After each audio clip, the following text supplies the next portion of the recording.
welcome back to another episode of the College Nook podcast. Today I'm speaking with Dr. Kate Steiner. She's a Burnout Recovery Coach and the founder of Lift Wellness Consulting.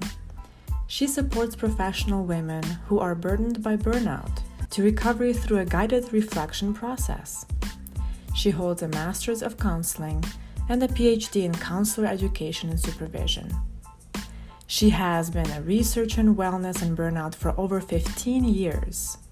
Dr. Steiner is also the author of The Burnout, a guide for every professional to identify, prepare, and recover their joy. Her mission is to end the burnout cycle for professionals so they are living a happier, healthier life. We discuss what burnout is and what it's not, and what strategies you can utilize when feeling burnout, whether you're a college student or a young professional. So here it is, my conversation with Dr. Kate Steiner.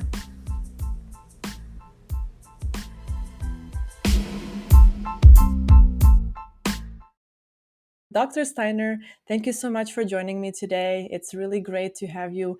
I am also a fellow higher ed professional, and it's great to connect with you and talk about burnout today and some of the strategies for recovery as it pertains to college students as well as young professionals. So before we get started, I wanted to ask you to give us a little summary of your educational and professional journey. Thank you so much for having me, Natalie. I'm really excited to be here with you.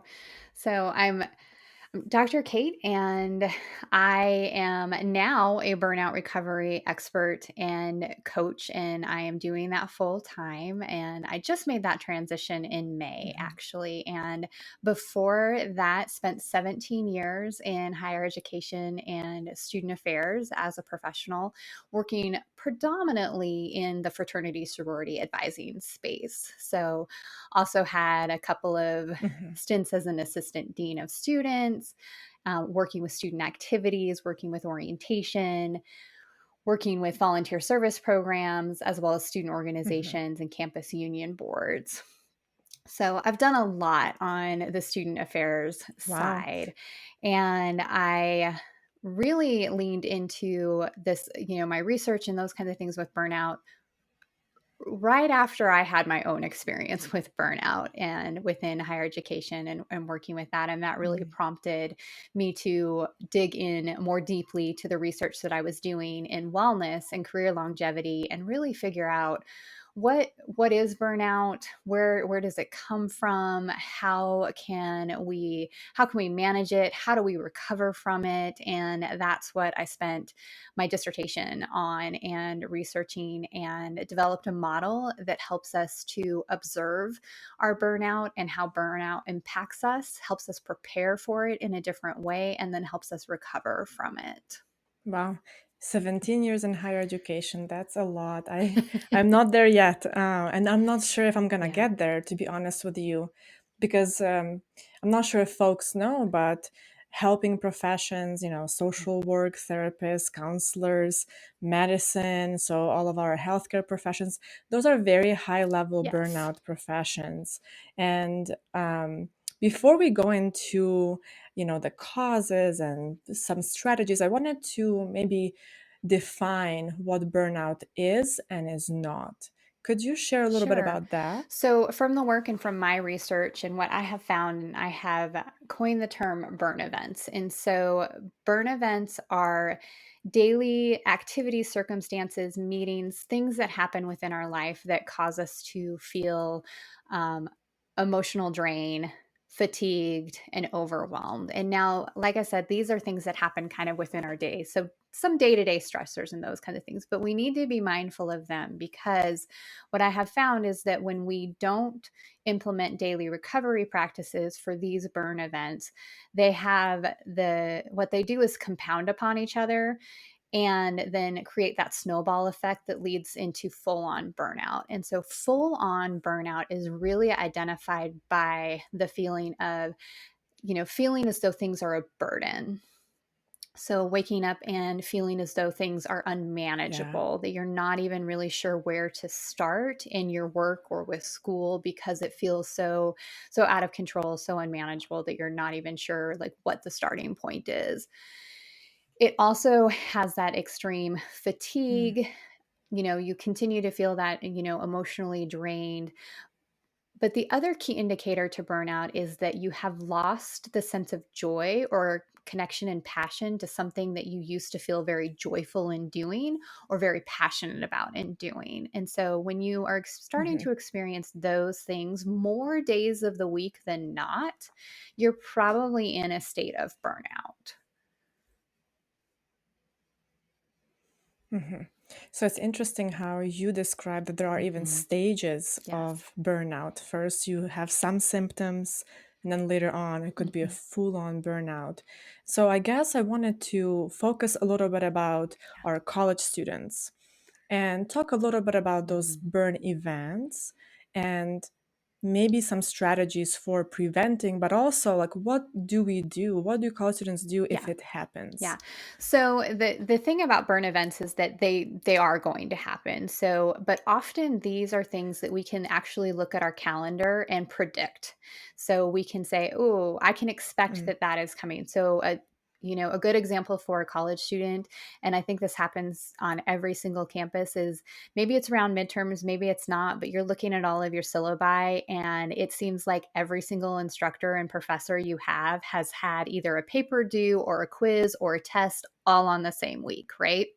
So that week is going to be Yes. a burn event for a student. And so when they're looking ahead at their calendar, they can do a couple of things to just consider how are they going to go into that week. So how can they prepare for that week in a different way so that they can go into it as their healthiest self? So do they need to think about their sleep in a different way that week? Do they need to really consider when and what they're eating during that week? Do they need to think about what their workout schedule looks like and adjust that in any way that's going to help give them the energy they need to get through that week and get everything done?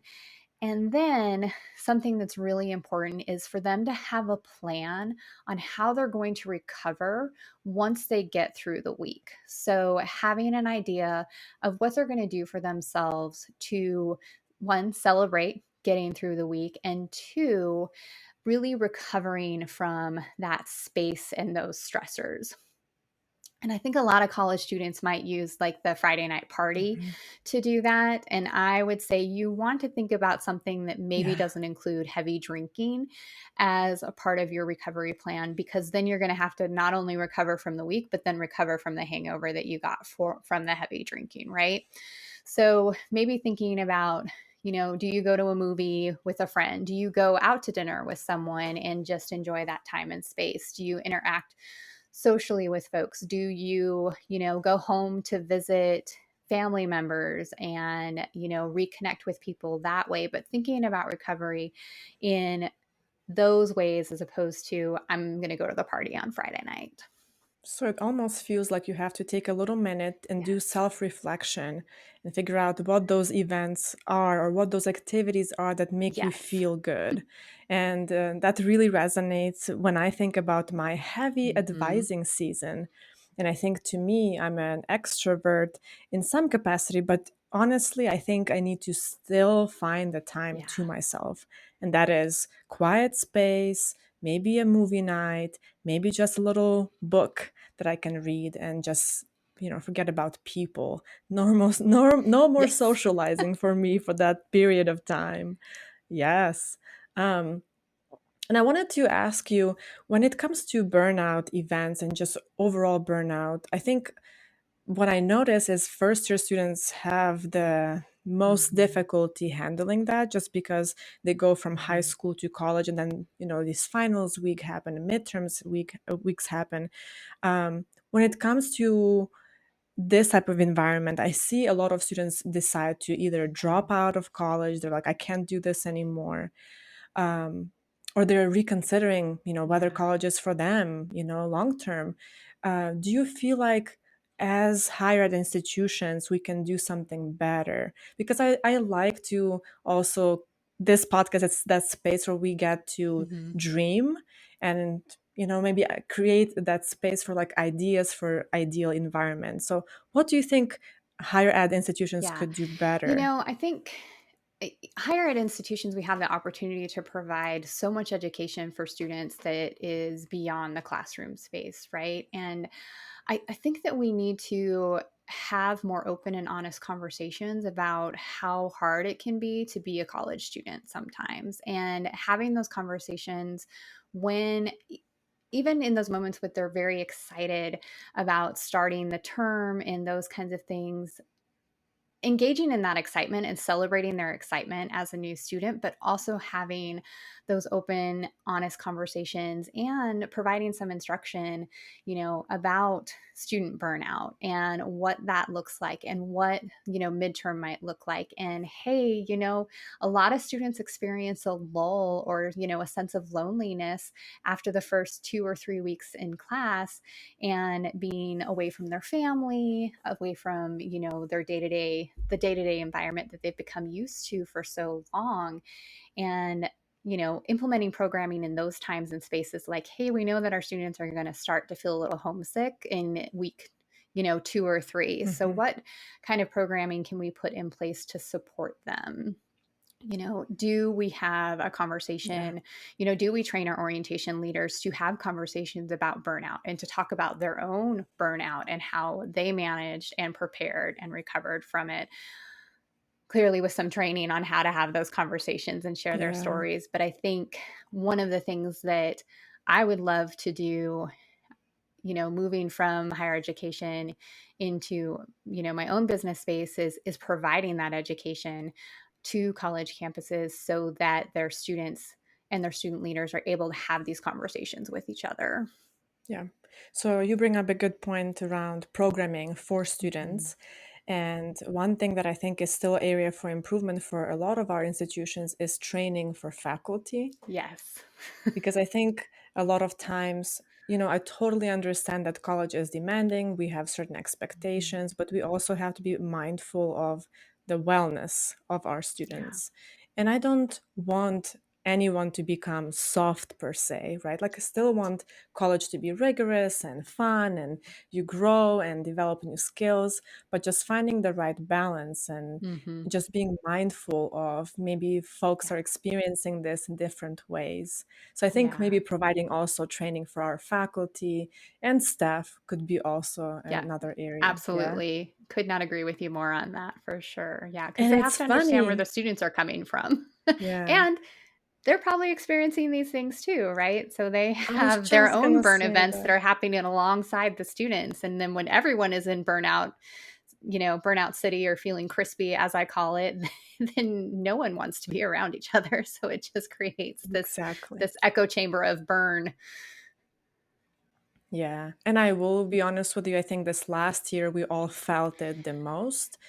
All Yes. students, staff, and Yeah. faculty. Yeah. Faculty This were was the a hard most, year I for think, everyone. exhausted. Hmm. Hmm. And I think Yeah. we had a lot of demands and expectations, and then it's like, whoa, what do we do with this? Yeah. So I want to switch gears a little bit and talk a little bit about young professionals, getting Hmm. ready for their first job and so excited and passionate about finally going into this professional world. How can we help them not get burnout right away in their first Hmm. year or so?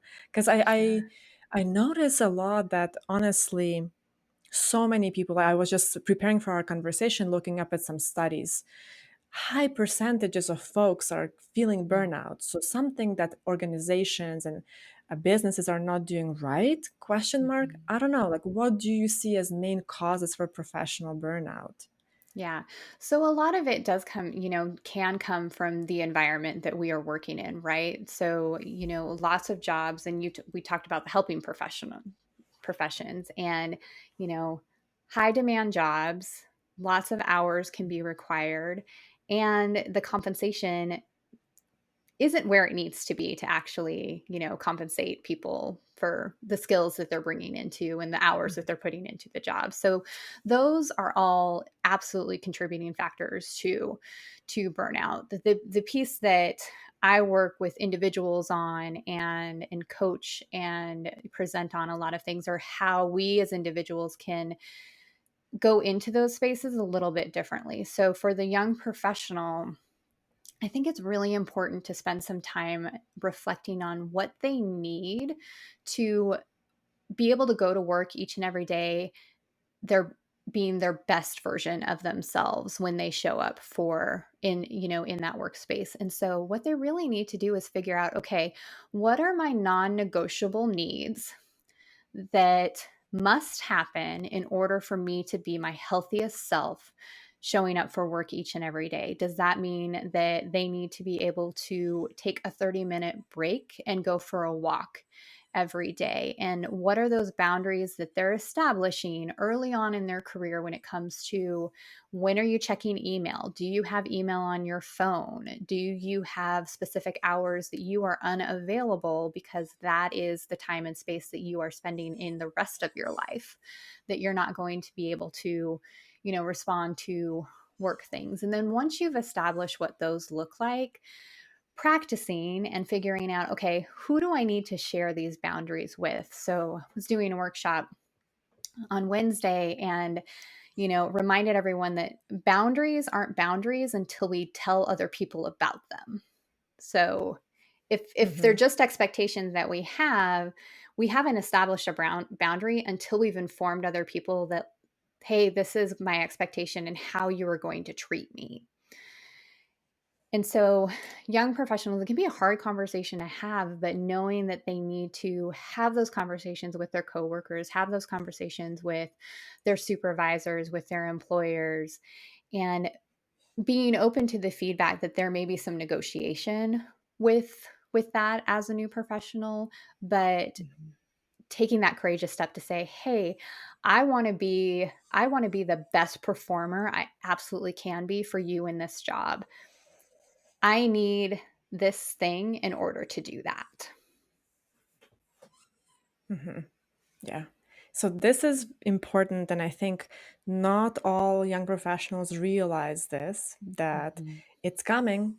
It's gonna be there in a year or two. So try Yeah. your best to prevent that by establishing the boundaries. Mhm. And here's the sad part to it, I think, is that sometimes the culture of their organization just is so powerful and so, I don't know, like pick the organizations you work for. That's why I Mhm. encourage informational interviews when folks are Yeah. applying for jobs.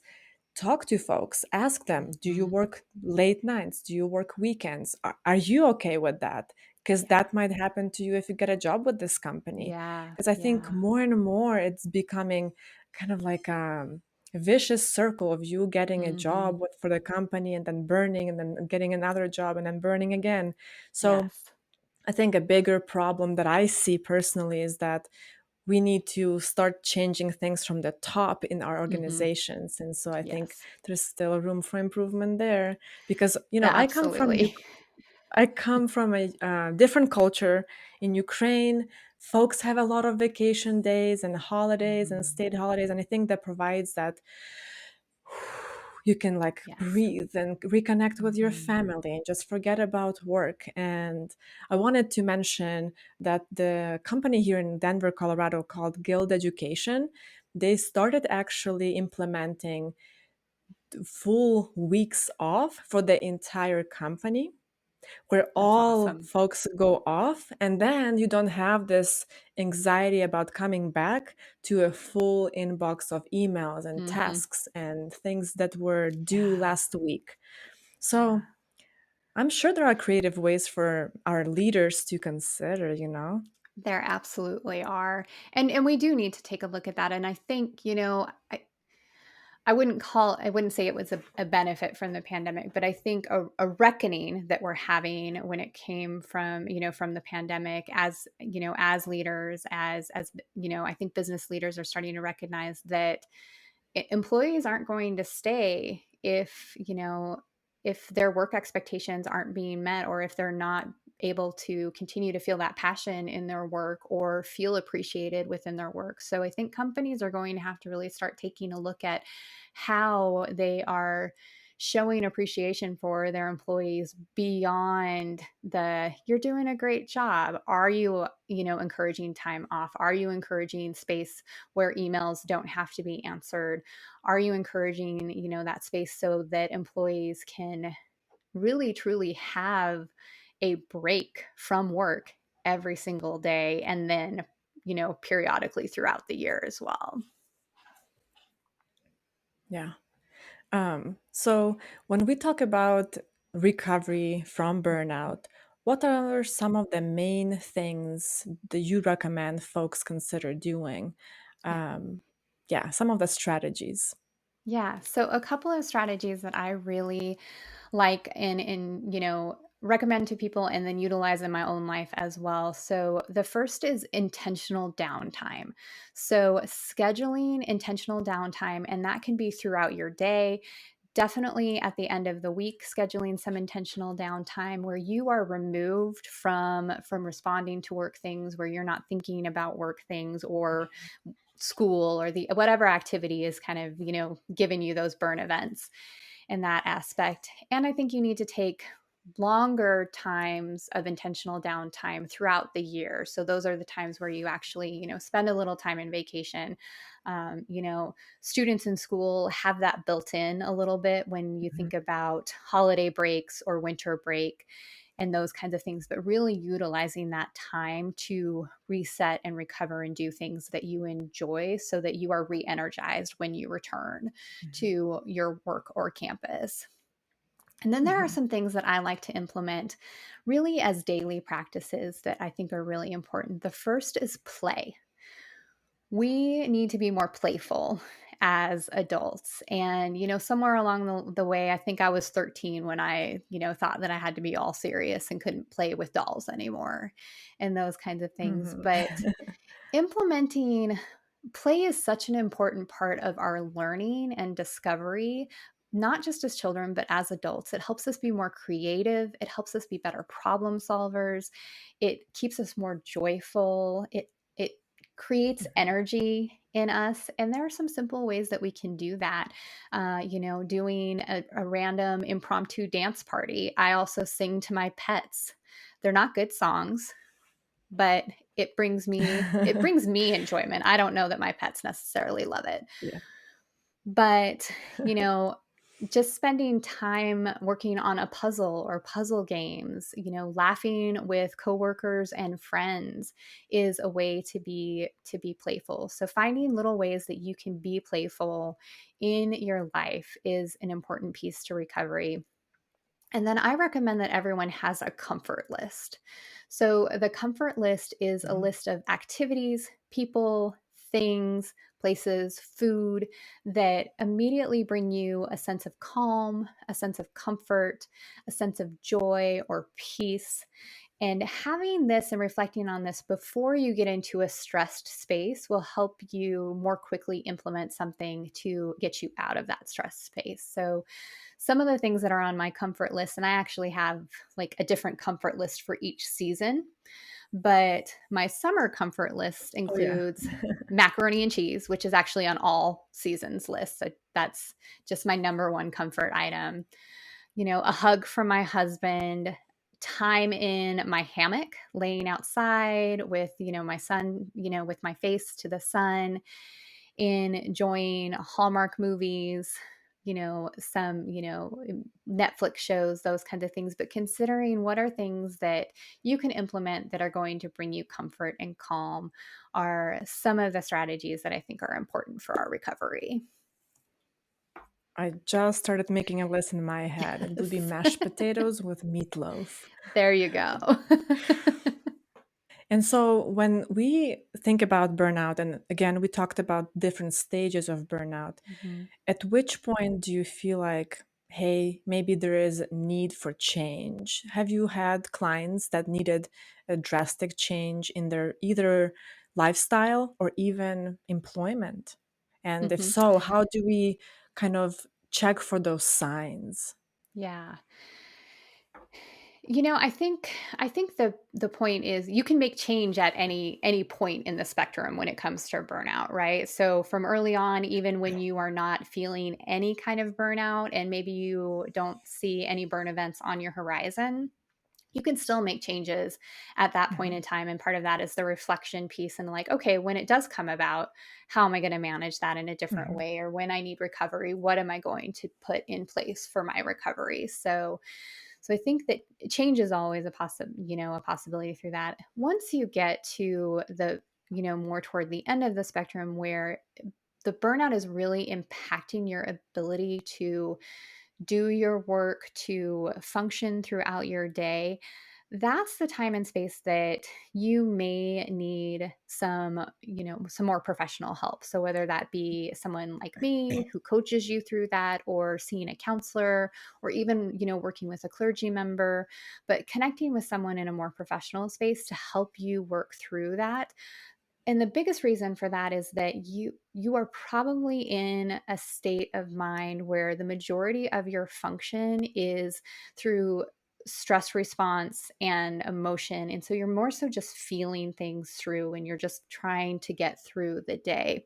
What we need to do is then help you stop that stress response so that you can start thinking in a cognitive way again, so that you can implement changes in your life. And until we can stop the stress Mhm. response, it's going to be really hard for people to be able to make those Mhm. decisions, such as starting to think about, well, do I need a career transition at this point? Because that's all cognitive and that gets shut off from our brain when we are feeling stressed. Yeah, that's a good point. It sort of like Mhm. creates that barrier to where Yes. you're only feeling that anxiety and you're fully Yeah. exhausted physically and emotionally.